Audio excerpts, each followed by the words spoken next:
ఇండియాలో ఉన్న ఏ ఒక్క హిందూ కూడా బతకడానికి వీల్లేదు.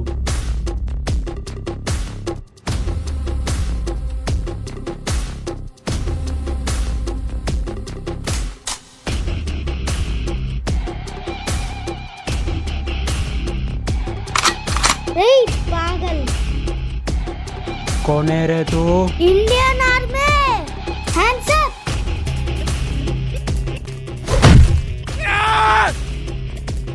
అసలు ఇండియాలో ఏం చెబుతున్నారా? मैं नहीं बोलूंगा. ఏయ్, నిన్ను జైల్లో పెట్టి మేపలేను. నువ్వు బతుకుంటే ఇంకెంత మందిని చంపేస్తావో. ఏయ్, భారత్ మాతా కీ జై. హాయ్ ఫ్రెండ్స్, ఎలా ఉన్నారు? మా వీడియోస్ కనుక మీకు నచ్చినట్టయితే లైక్ చేయండి, షేర్ చేయండి అండ్ సబ్స్క్రైబ్ చేయండి. మీ సపోర్ట్ లేనిది మేమేమీ చేయలేము. దయచేసి మాకు సపోర్ట్ చేయండి. Thank you.